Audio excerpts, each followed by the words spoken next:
Olá, eu sou o professor Idenberg Ordosgoit da Frota, do Departamento de Física da Universidade Federal do Amazonas.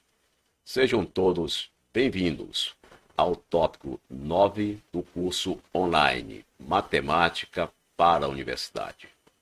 Neste tópico, abordaremos os limites. A teoria dos limites é a base para o desenvolvimento do cálculo diferencial. Veremos que, com conhecimento dos procedimentos para determinar os limites das funções, entenderemos algumas questões que, às vezes, fogem do senso comum, como é o caso do famoso paradoxo de Zenão, proposto 450 anos antes de Cristo. Com análises como esta, nos convencemos que realmente é prazeroso estudar matemática. Vamos lá? Matemática para a Universidade. Tópico 9. Limites. Segunda parte. Vamos abordar limites fundamentais, limite de funções algébricas e aplicações. Vamos aos limites fundamentais. E comecemos com o limite de seno θ sobre θ, quando θ vai para zero. Substituindo θ por zero, nós encontramos seno de zero sobre zero. Mas seno de zero é zero. Então, ficamos com zero sobre zero, e zero sobre zero é um símbolo de indeterminação. Então, para levantar esta indeterminação, voltemos aqui para o limite seno θ sobre θ, quando θ vai para zero. E observemos esta figura ao lado. Nós temos aqui um círculo, temos este triângulo OBC, a corda AC, o ar AC e também um triângulo OAT. Bem, desta figura, nós observamos que o lado BC, deste triângulo OBC, ele é menor ou igual à corda AC, uma vez que a corda AC é a hipotenusa deste triângulo BAC. A hipotenusa ela é maior do que qualquer um dos seus catetos. Bem, além disso, nós temos este arco AC, né? E da figura observamos que a corda AC é menor ou igual ao arco AC. Em geral, ela é maior, mas quando o ângulo θ é zero, ela fica exatamente igual, ambos ficam zero. Da mesma maneira, este segmento BC, em geral, é menor do que o segmento AC. Mas quando o ângulo θ é zero, os dois ficam iguais a zero. Por isso, a igualdade aqui no sinal de menor ou igual. Bem, substituindo uma desigualdade na outra, nós encontramos que o segmento BC é menor ou igual ao arco AC. E vamos guardar este resultado aqui. Agora, observemos essas duas áreas. A área deste triângulo OAT e a área do setor circular OAC. A área do setor circular OAC é sempre menor que a área deste triângulo OAT, com exceção quando o ângulo θ é zero, que as duas áreas são zero. Então, por essa razão, nós escrevemos que a área do setor circular OAC é menor ou igual à área do triângulo OAT. A área do setor circular é dada por esta expressão: R ao quadrado vezes o ângulo θ dado em radianos dividido por 2. E a área do triângulo OAT é dado pelo produto do lado OA, que é exatamente o raio, vezes o lado AT, dividido por 2. Então, daí, substituindo as duas equações na desigualdade de cima, encontramos esta desigualdade. Então, nós podemos cancelar o 2, que aparece nos dois termos, e um desses R's, que aparece do lado direito e do lado esquerdo. E temos, então, que Rθ é menor ou igual ao segmento AT. Ocorre que Rθ é exatamente o valor deste arco AC quando o ângulo θ é dado em radianos. Então, nós temos que Rθ é igual ao arco AC. E daqui, nós concluímos que o arco AC é menor ou igual ao segmento AT. Agora, vamos fazer a composição dessas duas desigualdades. Aqui da esquerda, nós temos que o segmento BC é menor ou igual ao arco AC. E aqui embaixo, o arco AC é menor ou igual ao segmento AT. Compondo as duas, encontramos que o segmento BC é menor ou igual ao arco AC, que é menor ou igual ao segmento AT. Então, é esta desigualdade que nós vamos utilizar para mostrar, para encontrar o limite de seno de θ sobre θ quando θ vai para zero. Então, iniciemos a partir desta desigualdade. Olhando mais uma vez agora para a figura ao lado, que é o círculo trigonométrico com raio 1, observemos o seguinte. O lado OB, que fica adjacente ao ângulo θ, é o próprio cosseno de θ. O lado BC, que é oposto ao ângulo θ, é o próprio seno de θ. E o segmento AT, que é oposto a este ângulo θ, é a tangente do ângulo θ. Então, nós escrevemos que BC é seno de θ, o arco AC é igual a R vezes θ, quando θ é dado em radianos.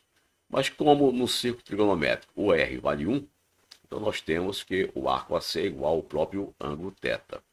E AT, o segmento AT, que está sobre a linha da tangente, é exatamente a tangente de θ. Bem, agora substituindo estas três equações na desigualdade de cima, nós encontramos que seno de θ é menor ou igual a θ, que é menor ou igual a tangente de θ. Agora vamos dividir todos os termos por seno de θ. E encontramos esta desigualdade. E vamos observar o valor da tangente de θ sobre seno de θ a partir desta relação trigonométrica.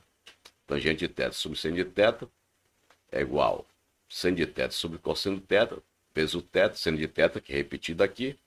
Agora, cancelando seno de θ de cima com seno de θ de baixo, nós temos 1 sobre cosseno de θ. Então, a tangente de θ dividido por seno de θ, usando essa relação trigonométrica, tangente de θ é igual a seno de θ sobre cosseno de θ, que está em vermelho, e repetindo o seno de θ que está aqui, nós encontramos que isto aqui é exatamente 1 sobre cosseno de θ. Vamos substituir este resultado nesta equação à esquerda, aqui embaixo. No lugar de tangente de θ sobre seno de θ, e encontramos esta desigualdade, uma vez que seno de θ sobre seno de θ é 1. E tangente de θ sobre seno de θ é 1 sobre cosseno de θ. Nós podemos inverter estas frações e obtermos isto que está aqui. E ainda reorganizarmos esta desigualdade e encontrarmos esta expressão. Agora nós podemos fazer os limites de cada um desses membros. O limite cosseno de θ, quando o θ vai para zero. O limite seno de θ sobre θ, quando o θ vai para zero. E o limite de 1, que é uma constante. Então, fazendo isto, nós encontramos o seguinte. O limite cosseno de θ, quando o θ é zero, é 1. O limite de 1, quando o θ vai para zero, como 1 é uma constante, é a própria constante, então é 1. Então, daí nós encontramos que 1 é menor ou igual ao limite seno de θ sobre θ, quando θ vai para zero, que é menor ou igual a 1. Bom, desta desigualdade, nós concluímos que, como 1 é menor ou igual a este limite, e este limite é menor ou igual a 1, então a única solução que temos é que este limite é exatamente igual a 1. Então nós escrevemos que limite de seno θ sobre θ, quando o θ vai para zero, é igual a 1. Então, com essa demonstração, nós encontramos um dos limites mais importantes para os cálculos em física, matemática e nas engenharias, que é o limite de seno do ângulo dividido pelo próprio ângulo. Quando o ângulo é dado em radianos, este ângulo vai para zero, é exatamente igual a 1.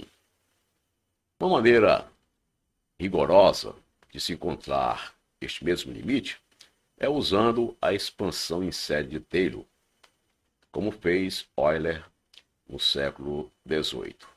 Nós podemos escrever seno θ desta forma, que é o θ menos θ ao cubo sobre 3 fatorial, mais θ quinta sobre 5 fatorial, menos θ sétima sobre 7 fatorial, etc.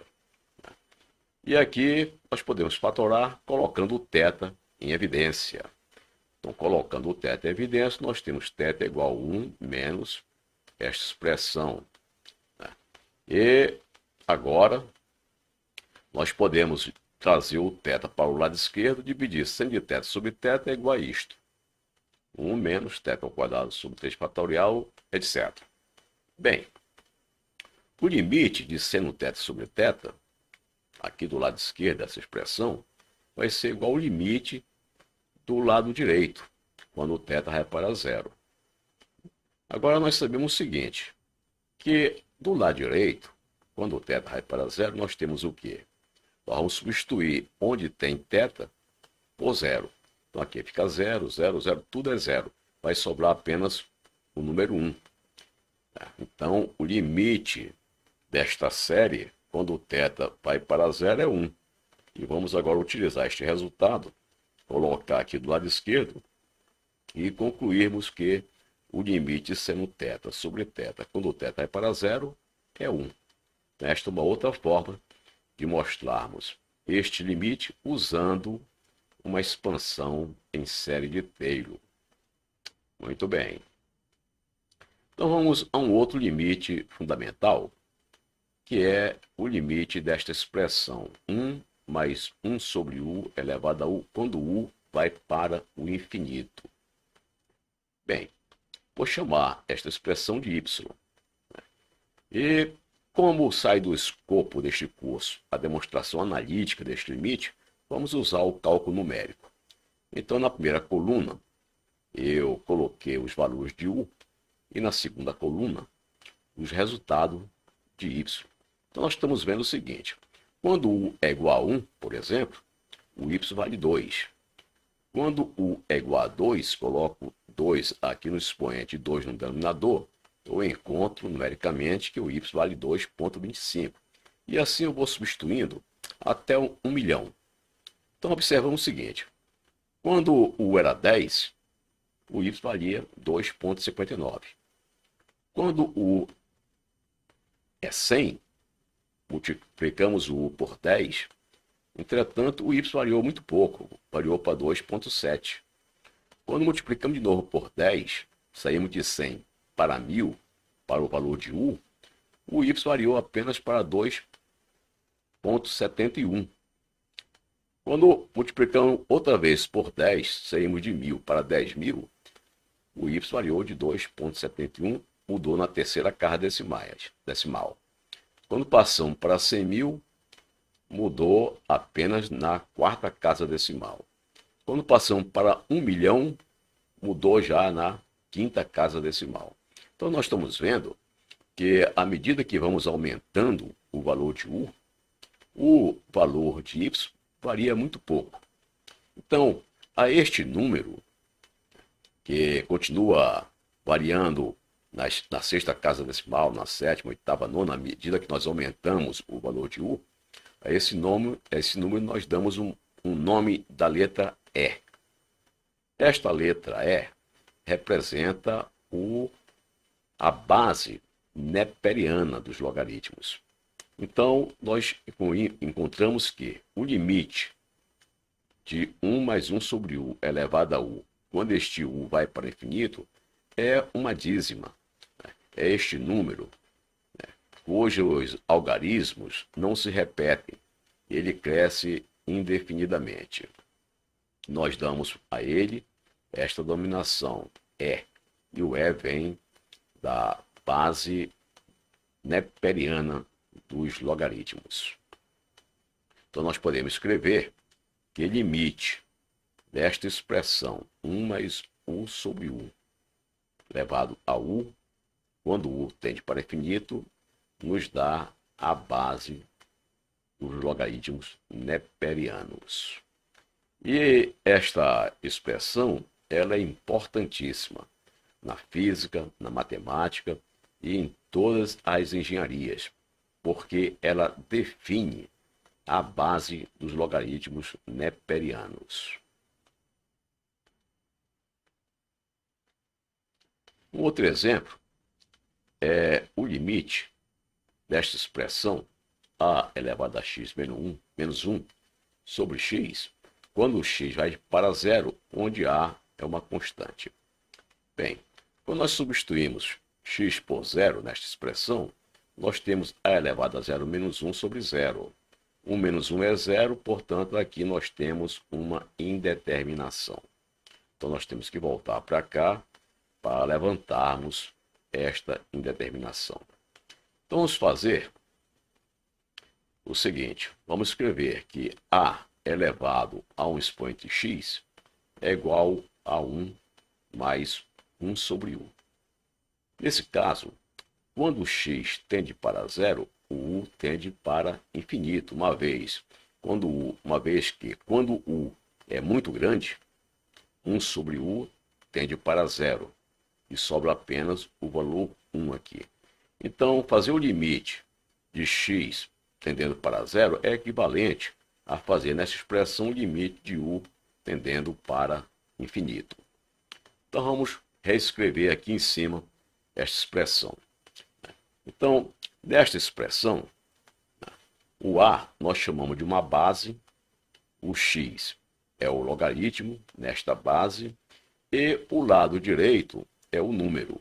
Então, nós dizemos que este número é igual a esta base a elevado a este expoente, que é o logaritmo deste número na base a. Bem, então daqui nós tiramos que x é o logaritmo deste número na base a e escrevemos desta maneira aqui. Logaritmo deste número azul na base a. Então, reescrevendo ax menos 1 sobre x, eu posso colocar desta forma. O a elevado a x é isto que está aqui, 1 mais 1 sobre u, menos 1. O 1 cancela com menos 1. E aqui embaixo, no lugar de x, nós vamos escrever esta expressão que está aqui à direita. X é igual log deste número na base a. Foi o que eu escrevi aqui embaixo. Cancelando 1 com menos 1, nós obtemos isso. Daí, nós temos que a elevado a x menos 1 sobre x, descendo o u para o denominador, fica 1 sobre u log disso que está aqui. Bem, então vamos trazer este resultado para cá.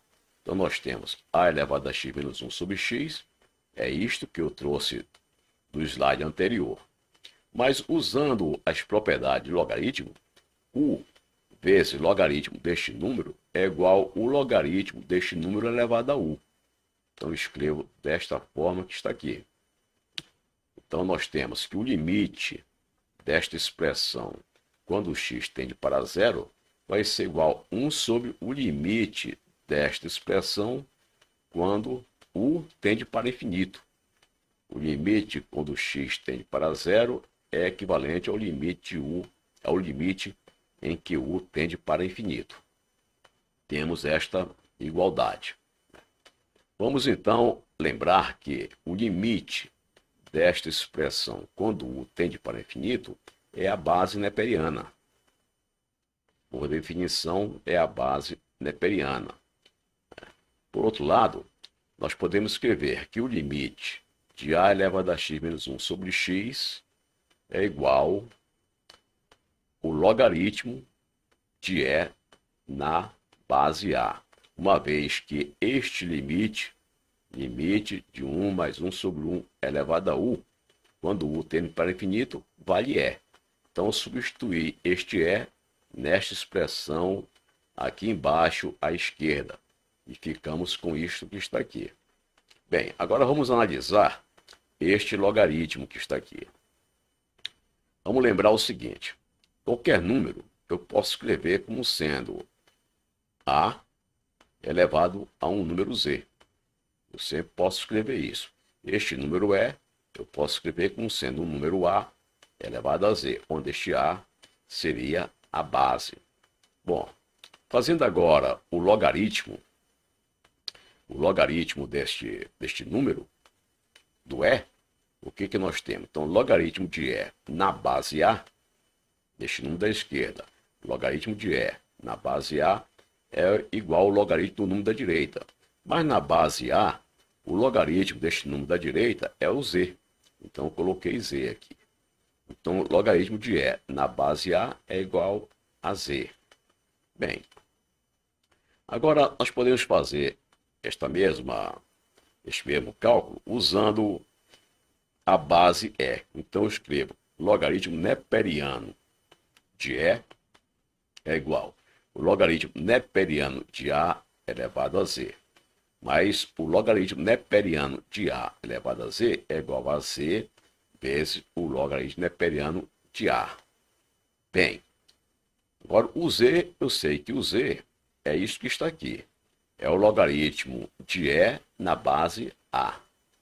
Então, eu posso escrever que logaritmo neperiano de e é igual log de e na base a, que é o z, que eu estou substituindo neste z aqui da penúltima linha, vezes o logaritmo neperiano de a. Bem, o logaritmo neperiano de e é 1. Eu estou fazendo o logaritmo de e na base e. Logaritmo de e na base e vale 1. Mesma coisa, logaritmo de a na base a vale 1. Logaritmo de 10 na base 10 vale 1. Muito bem. Então, usando isso, nós chegamos a esta conclusão. Substituindo logaritmo neperiano de e igual a 1 na equação de cima, nós vamos chegar aqui, logaritmo de e na base a vezes logaritmo neperiano de a é igual a 1. Muito bem. Então, voltamos para cá. Voltamos para cá e vamos escrever o seguinte. Eu vou pegar esta expressão, multiplicar em cima por logaritmo neperiano de a e embaixo por logaritmo neperiano de a. Como escrevi aqui. Coloquei em cima logaritmo neperiano de a e embaixo logaritmo neperiano de a, que não altera os resultados. Agora, no denominador, nós temos isto aqui. Este resultado aqui. Então, eu vou usar este resultado em vermelho e substituí-lo aqui no denominador da equação de cima. Isto aqui vale 1 e, portanto, o logaritmo, o limite de a elevado a x menos 1 sobre x, quando x tende para zero, é exatamente o logaritmo neperiano de a. Esse é um outro resultado importante na física, na matemática e nas engenharias. Vamos aos limites de funções racionais. E começamos com a função racional inteira. Então, seja f de x uma função racional inteira, que representamos desta forma que está aqui, onde n são expoentes de x, são números inteiros. E o a0, a1, a n-1, a n são constantes. E queremos determinar o limite de fx quando x tende para a. Ora, o limite de fx quando x tende para a vai ser a soma dos limites de cada termo que estão aqui em cima. Então, eu faço que o limite de fx quando x tende para a é a0, a elevado a n, onde eu substituo o x por a, mais A1, A elevado a N menos 1, substitui aqui o x por A, e assim sucessivamente. Bem, agora o que nós temos aqui do lado direito é exatamente o valor de f de x quando x é igual a A, ou seja, o que temos do lado direito é a própria f de A. Então, o limite de fx quando x tende para A é o próprio valor da função no ponto A. Então, uma função racional inteira tem como limite, quando x tende para A, o valor da função neste ponto A. Agora vejamos o caso do limite desta função quando x vai para infinito. Então vamos reescrever aqui do lado direito. Fx é dado por isso. Vamos colocar em evidência A0x elevado a n. Quando fazemos isso, nós vamos ter do lado direito A0x elevado a n vezes 1, porque eu fatorei A0x elevado a n, mais esse termo dividido por A0x elevado a n, mais este termo dividido por A0x elevado a n, e mais o último termo dividido por A0x elevado a n. Bem, o limite desta função, quando o x vai para o infinito, vai ser exatamente o limite do lado direito quando o x vai para o infinito. E quanto é isso? Bom, olhando esses termos aqui, A1 sobre a 0 elevado a x, a n x elevado a n menos 1, a n x elevado a n, quando o x vai para infinito, cada um desses termos vai para zero. Então, esse vai para zero, quando o x vai para infinito, esse vai para zero e esse vai para zero. Por outro lado, nós temos agora que o nosso limite ficou a 0x elevado a n. Mas quando o x vai para o infinito, esse x elevado a n vai para o infinito. Então, nós podemos escrever que limite de f de x, quando o x vai para o infinito, é a 0x elevado a n, indo para o infinito, que é infinito. Portanto, o limite de f de x, quando o x vai para o infinito, é infinito. Agora, vamos ver a função racional fracionária. Então, seja y dado por esta expressão f de x sobre g de x, uma função racional em que f de x e g de x são polinômios racionais e inteiros. Esta é a definição de uma função racional fracionária, onde nós temos duas funções, uma no numerador e outra no denominador, e ambas são polinômios racionais inteiros. Então vamos representar a f de x desta forma e o g de x desta forma. Na de cima utilizamos as constantes A0, A1, etc. E na de baixo as constantes B0, B1, etc. Aqui na de cima estamos usando o expoente m, m-1, etc. E aqui estamos usando um outro expoente, chamando de n, n-1, etc. Bem, nós queremos achar o limite de y quando x tende para A. O limite de y quando x tende para A vai ser igual ao limite do numerador dividido pelo limite do denominador. Então, nós vamos ter limite de fx quando x tende para A, dividido pelo limite de g de x quando x tende para A. Muito bem.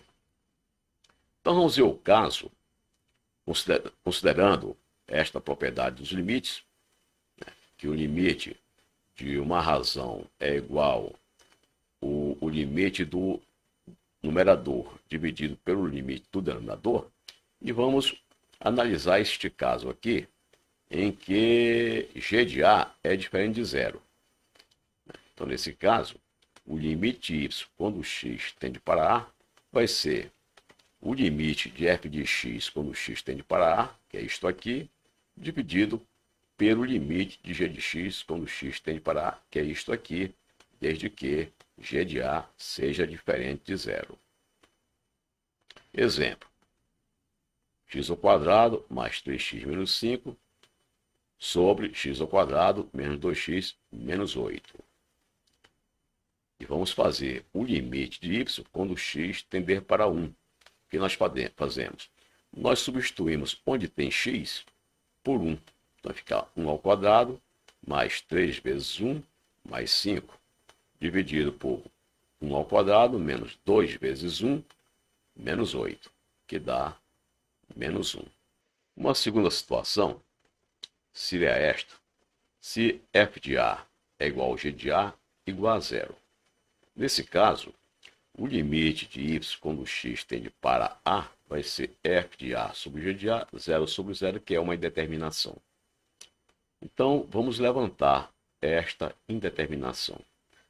Para levantar esta indeterminação, nós definimos duas novas funções. A função f1 de x, que vai ser f de x dividido por x menos a, e a função g1 de x, que vai ser g de x dividido por x menos a. Com isso, nós eliminamos de f de x o termo x menos a que estava anulando. E da mesma maneira, nós eliminamos de g de x o termo x menos a que a estava anulando. Com isso, quando nós dividirmos f de x por g de x, o x menos a, que está aqui no denominador de f de x, vai cancelar com x menos a do denominador de g de x, e o limite passa a ser escrito desta forma. Limite de y quando x tende para a vai ser o limite da função f1 de x, quando x tende para a, dividido pelo limite da função g1 de x, quando x tende para a.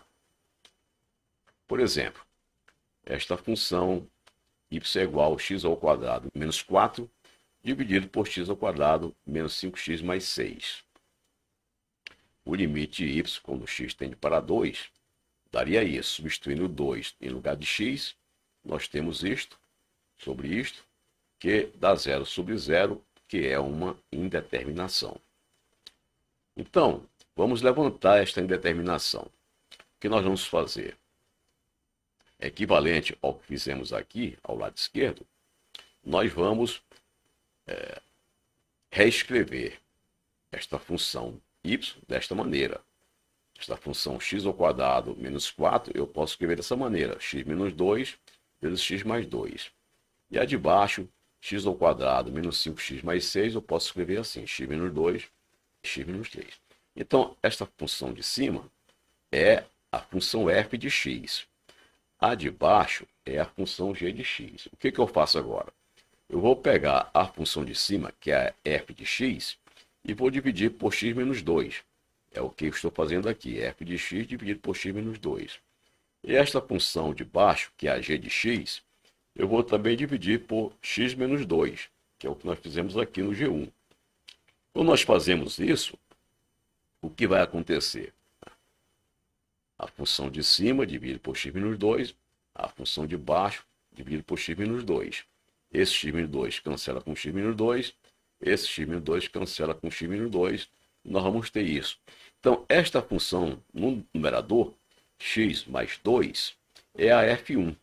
E esta função no denominador, x menos 3, é a função g1. Agora, nós fazemos o limite desta função quando o x vai para 2, que era o limite que nós estávamos fazendo aqui à esquerda, que deu esta indeterminação. Então, fazendo isso, o limite de y, quando o x vai para 2, vai ser 2 mais 2 sobre 2 menos 3, que vai dar menos 4. Então, desta forma, nós fazemos os limites de uma função racional fracionária. Agora vamos achar o limite da função racional fracionária quando x tende para infinito.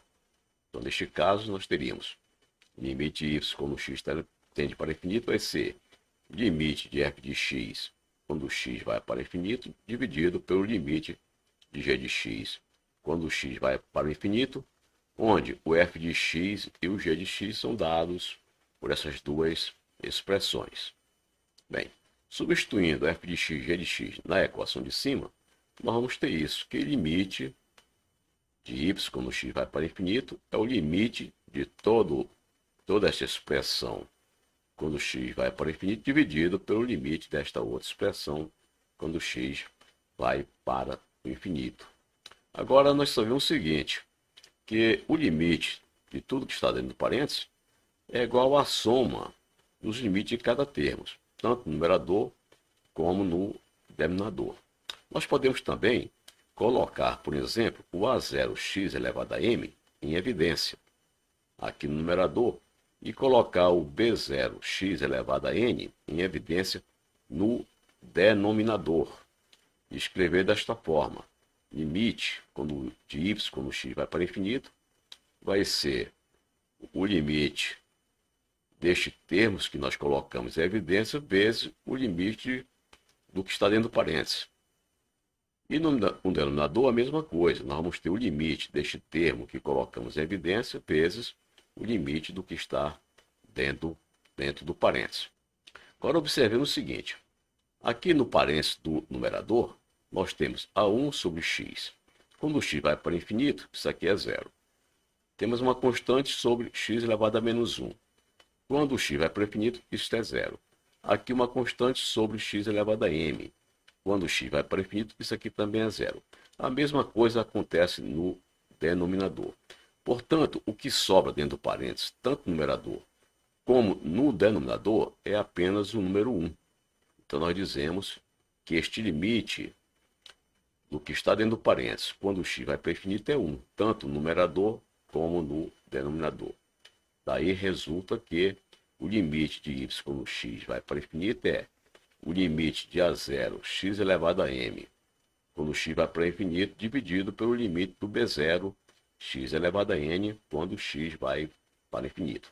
E isto pode ser escrito desta forma, usando as propriedades dos limites. Eu digo que o limite do numerador dividido pelo limite do denominador é a mesma coisa que o limite do numerador dividido pelo denominador. Bem, agora aqui nós temos duas constantes, A0 e B0, nós podemos tirar de dentro do limite e escrever desta forma. E agora nós temos limite de x elevado a m sobre x elevado a n.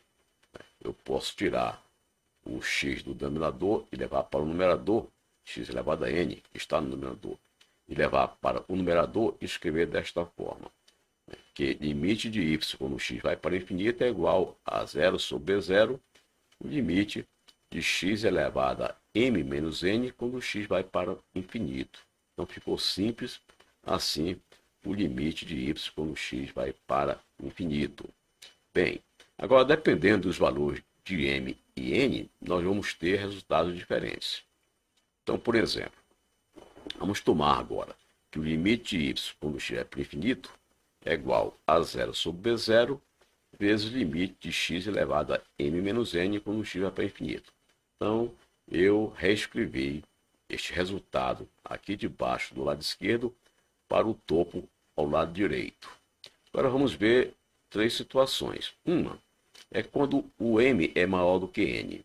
Se esse m é maior do que n, o expoente vai dar positivo. Então, quando o x for para infinito, este número vai dar infinito, que é o que eu estou colocando aqui. Segunda situação é se m é igual a n. Se o m for igual a n, aqui no expoente vai ficar m menos m é zero. X elevado a zero é 1, o limite de 1 é 1. Portanto, vai sobrar apenas a 0 sobre B0. Então, nesse caso, o limite de y quando x vai para infinito é esta constante a 0 sobre B0. E o terceiro caso é se m for menor do que n. Neste caso, m sendo menor do que n, o expoente dá negativo. Então, se o expoente é negativo, quando o x vai para infinito, dá 0. Portanto, o limite de y quando o x tende para infinito, neste caso de m menor que n, é 0. Muito bem. Então, aqui nós apresentamos os limites de uma função racional fracionária. Vamos agora a algumas aplicações. Vamos ver estes exemplos. Calcular os limites à esquerda das seguintes funções nos pontos indicados. Então, por exemplo, tem aqui a função a B, a C e a D. vamos resolver a A. Vamos colocar este eixo aqui e chamá-lo de x, eixo do x. E nós queremos saber o limite desta função, valor absoluto de x sobre raiz quadrada de 2 vezes x, em x igual a zero, vindo pela esquerda. O sinal negativo aqui indica o limite vindo pela esquerda. Então aqui está o ponto zero. Vindo pela esquerda é quando nós trazemos o x daqui, da esquerda para a direita. E o limite pela direita é quando nós variamos o x da direita para a esquerda. E nós representamos esse limite por 0 elevado a menos e o limite da direita por 0 elevado a mais. Muito bem. Então observemos o seguinte. Pela esquerda, que é o que nós queremos saber, nós queremos calcular os limites à esquerda. Pela esquerda, o x é negativo, é menor do que zero. Então, eu posso escrever aqui o valor absoluto, como o x é negativo, o valor absoluto é exatamente menos x, porque eu tenho um sinal negativo aqui com o sinal negativo do x, que o x é negativo. Então, menos do sinal negativo que eu coloquei aqui na frente, com menos do x, que é negativo, vai ficar positivo. Então, fica o valor absoluto de x. Bem, então eu posso escrever agora assim, que o limite da letra A, o valor absoluto de x sobre raiz de 2 de x, quando o x tende para zero pela esquerda, é igual ao limite de menos x sobre raiz de 2 vezes x, quando o x tende pela esquerda.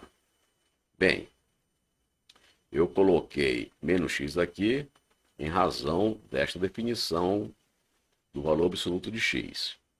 Agora nós podemos cancelar o x de cima com o x de baixo. Vai ficar aqui limite disto, quando o x tende para zero pela esquerda, é de menos 1 sobre a raiz de 2. Ora, menos 1 sobre a raiz de 2 é uma constante. Então, o limite desta constante é a própria constante. Então, nós escrevemos que o limite do valor absoluto de x sobre a raiz de 2x, quando x tende a zero pela esquerda, é menos 1 sobre raiz de 2. Vamos agora à letra B. A letra B nós queremos saber achar o limite de 1 sobre x quando x tende para zero pela esquerda. Bem, nesse caso, o x é negativo, então, limite de 1 sobre x quando x tende para zero pela esquerda, nós vamos ter menos zero. Menos zero. E 1 sobre menos zero dá menos 1 sobre zero, que é menos infinito. Vamos à letra C. Nós queremos achar o limite de 1 mais e elevado a 1 sobre x, quando x tende para zero pela esquerda. Esse processo nós podemos fazer também pela direita. Bem, pela esquerda, o x é negativo.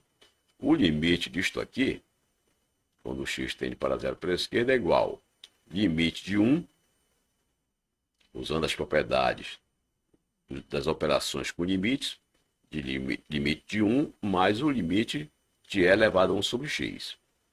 Ambos pela esquerda.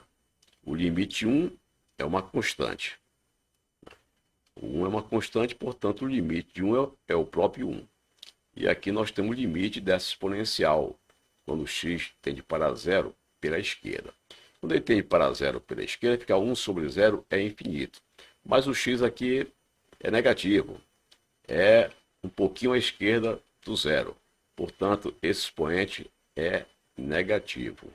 Bem, então com isso nós vamos ter que esse limite é igual a 1 mais e elevado a 1 sobre zero menos infinito. E elevado a menos infinito é zero. Portanto, esse limite dá exatamente isso. 1 sobre e elevado a infinito cancela isto aí, que é zero. 1 sobre e elevado a infinito é elevado a infinito é infinito. 1 sobre infinito é zero. Então, nós temos que o limite de 1 mais e elevado a 1 sobre x, quando o x tende para zero pela esquerda, vale 1. Finalmente, vamos ver a letra D. O limite desta expressão quando o x tende para 3 pelo lado esquerdo. Então, nós temos aqui o 3, o limite de x, quando tende para 3 pela esquerda. Então, nós vamos ter limite de 3x sobre x menos 3 pela esquerda. É a mesma coisa que escrever assim. Vou usar este truque. Eu vou escrever x como no limite de x ir para 3 pela esquerda. É a mesma coisa que escrever 3 mais 3 menos 1 epsilon, um número bem pequeno, infinitesimal. E aqui o x eu divido também 3 menos epsilon, onde o epsilon é um infinitesimal, menos 3. Então, esse limite da esquerda de 3x sobre x menos 3 é igual a esse limite, 3 vezes 3 menos epsilon, o epsilon, um número pequeno, maior do que zero, dividido por 3 menos epsilon menos 3. Aqui agora fazemos as nossas contas, nós vamos ter isso. 9 menos 3 epsilon sobre 3 menos epsilon menos 3. 3 com menos 3 cancela, e nós vamos ter isto aqui. Bem, quando este epsilon é muito pequeno, nós vamos ter uma situação como essa. 3 epsilon perto de 9, comparado com 9, ele desaparece, porque o epsilon é um número muito pequeno. O epsilon tende para zero, então sobrou um 9 aqui. Quando o epsilon tende para zero, sobrou 9.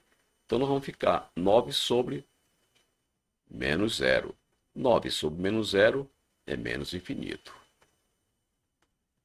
Vejamos este segundo caso. Calcular os limites das seguintes funções nos pontos indicados: A, B e C. Então vamos começar com a letra A. Limite de x menos seno de x sobre x mais seno de x quando x vai para zero. Então vamos substituir x por zero. Então vou ter 0 menos seno de zero, 0 mais seno de zero. Ora, seno de zero é zero. Então nós temos 0 menos 0, 0 mais 0, 0 sobre 0, que é uma indeterminação. Então vamos levantar essa indeterminação para poder acharmos os limites dessas do numerador e denominador quando o x for para zero. Então vamos lembrar isto aqui.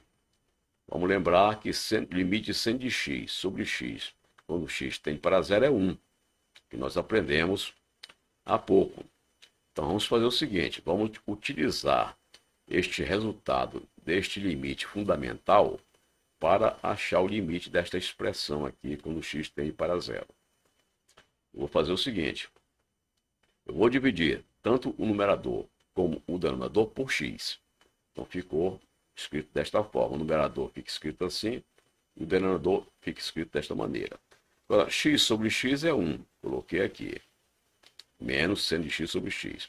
X sobre x é 1, coloquei aqui, mais seno de x sobre x. Agora, o limite está aqui, vai ser o limite de 1 menos o limite de seno de x sobre x quando x vai para zero, dividido por limite de 1, que é o próprio 1, mais limite de seno de x sobre x quando x vai para zero. Então, nós vamos ter isso. Agora, nós sabemos que o que está em vermelho dá 1, que é este limite aqui que nós aprendemos há pouco. Então, como este limite aqui é 1, vai ficar 1 menos 1 em cima e 1 mais 1 embaixo. 1 menos 1 é 0, 1 mais 1 é 2, 0 sobre 2 é 0. Então, o limite desta expressão, da letra A, quando o x vai para zero, é 0. E para isso, nós usamos este resultado do limite fundamental, que é o limite de seno de x sobre x, quando o x vai para zero, cujo resultado é 1. Vamos à letra B. Limite de 1 menos cosseno de x quando x vai para, sobre x quando x vai para zero. Substituindo x igual a zero por x, fica 1 menos cosseno de zero sobre zero. O cosseno de zero é 1. 1 menos 1 sobre zero, que é 0 sobre zero, que é uma indeterminação. Então vamos resolvê-lo de outra maneira. Vamos lembrar da trigonometria, que cosseno de x é cosseno ao quadrado de x sobre 2 menos seno ao quadrado de x sobre 2, ou posso escrever desta maneira. O cosseno ao quadrado de x sobre 2 é 1 menos seno ao quadrado de x sobre 2. Então, eu repito este segundo termo, menos seno ao quadrado de x sobre 2. Junto esses dois últimos, eu escrevo que cosseno de x é igual a 1 menos 2 vezes seno ao quadrado de x sobre 2. Daí, vou substituir aqui em cima. Então, vou ter que limite de 1 menos cosseno de x sobre x vai ser 1 menos, onde está cosseno de x, eu vou substituir por 1 menos 2 seno ao quadrado de x sobre 2. Essa parte vermelha que está aqui, eu coloquei dentro deste parênteses no numerador. Agora, vou tirar o que está dentro do parênteses e vai ficar o seguinte: 1 menos 1 é 0, menos com menos dá mais. Então, temos 2 seno ao quadrado de x sobre 2 sobre x. Então, nós chegamos a esta relação, né? E vamos continuar. Eu trouxe para cá, limite de 1 menos cosseno de x sobre x é igual ao limite, quando x vai para 0, de seno ao quadrado de x sobre 2 sobre x sobre 2. O que eu faço agora? Eu vou multiplicar em cima por x sobre 2 e embaixo por x sobre 2 também. Então, vou ter x sobre 2 aqui em cima, e embaixo esse x sobre 2 vai ficar x sobre 2 ao quadrado. Muito bem. Agora, com isso, encontramos esta relação, que eu posso reescrever desta forma que está aqui. Limite de x sobre 2 vezes o que está em vermelho. O que está em vermelho é o seno ao quadrado de x sobre x sobre 2 ao quadrado. Então, simplesmente, eu coloquei seno de x sobre 2 sobre x sobre 2 entre os parênteses e elevei ao quadrado. Agora eu sei qual é o limite desta função que está em vermelho, que é um dos limites fundamentais que nós aprendemos. Este limite aqui é 1. Então, com isto é 1, nós vamos encontrar que o nosso limite de 1 menos cosseno de x sobre x, quando o x vai para 0, é isto aqui, limite de x sobre 2 quando o x vai para 0. Mas quando o x vai para 0, substituindo o x por 0, fica exatamente 0. Vamos ao limite desta letra C. Para isso, vamos lembrar desta relação trigonométrica. Tangente de x é igual a seno de x sobre cosseno de x. E vamos utilizá-la aqui no lugar da tangente de bx. Então, vamos substituir tangente ao quadrado de bx por seno ao quadrado de bx sobre cosseno ao quadrado de bx. Com isso, este limite vai ficar o limite, quando o x vai para 0, deste termo. Muito bem. Agora, nós temos aqui embaixo seno ao quadrado de bx e em cima seno de bx. Com isto, cancelando o seno de bx com um dos senos de baixo, vamos ter limite de ax vezes cosseno de bx sobre seno de bx. Bem, então aqui nós temos dividir em cima, dividir ax, o numerador, por bx e o denominador também por bx. Então, dividindo o numerador por bx, vai ficar ax sobre bx. E dividindo o denominador por bx, vai ficar seno de bx sobre bx. Agora aqui eu tenho novamente o limite fundamental. Este limite fundamental aqui. Então, nós vamos ter este limite é igual ao limite quando x vai para 0 de a sobre b, que está aqui, vezes o limite de cosseno de x bx quando x vai para 0, dividido pelo limite de seno de bx sobre bx quando x vai para 0. Este resultado dá simplesmente a sobre b, uma vez que quando x vai para 0, o limite de cosseno de bx é 1, e quando x vai para 0, o limite de seno de bx sobre bx também é 1. Com isso, sobrou apenas a sobre b. Mas o limite de uma constante é a própria constante. Portanto, o limite é a sobre b. Muito bem. Então, com estas aplicações, nós encerramos o tópico 9, limites, do curso Matemática para a Universidade.